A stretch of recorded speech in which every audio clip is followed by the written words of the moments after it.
અલ્કેશ પટેલ કરીને વ્યક્તિ છે, એની પાસેથી મધ્યપ્રદેશથી એસયુવી ગાડીમાં આ જથ્થો સચિન અને પિયુષને આપી ગયેલા. આ રીતે આ બંને જથ્થો છે એ બીજાને વેચી અને 1 લાખ જેવી એને નફો મળ્યો એવું પ્રાથમિક શક્તિ જણાય છે. બંનેનો કોઈ ગુનાહિત ભૂતકાળ હાલ પ્રાઇમરી દ્રષ્ટિએ નથી, પણ હાલ ઇન્વેસ્ટિગેશન ચાલી રહ્યું છે. અમે એ દિશામાં પણ તપાસ કરશું કે કોઈ ગુનામાં સંડોવાયેલ છે કેમ. સચિન બંને એવું તો શું ફાઇનાન્સ ની જરૂર હતી કે જેના કારણે કે આ હાલ અમને પ્રાઇમરી એવું જોવા મળે છે કે બંનેને શોર્ટ ટર્મની અંદર ટૂંકા ગાળામાં પૈસા રાખવો અને એ માટે થઈ અને આ ડ્રગ્સના રવાડે ચડ્યા હોય અને એમાં એના માર્ગદર્શક તરીકે જયેશ જે પેડલર છે અને એને જ આ ડ્રગ્સનો જથ્થો કે ભાઈ આમાં ઝડપથી પૈસા વાળો હોય પ્રાઇમરી જોવા મળે.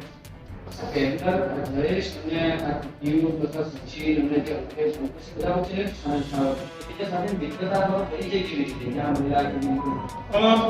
જયેશ છે એ અવારનવાર રાજસ્થાન બોર્ડર આ જે ટોલ નાકું છે અથવા તો જ્યાં હોટલ છે અહીંયા આ લોકો સાથે મળતા હતા અને એના એકાબીજાને મળવાથી સંપર્કમાં આવે છે ને એ બંને જ્ઞાતિભાઈઓ પણ હોય, તેથી સામાજિક જે પ્રસંગો છે એમાં પણ મળતા હોય જેના કારણે સંપર્કમાં આવે છે.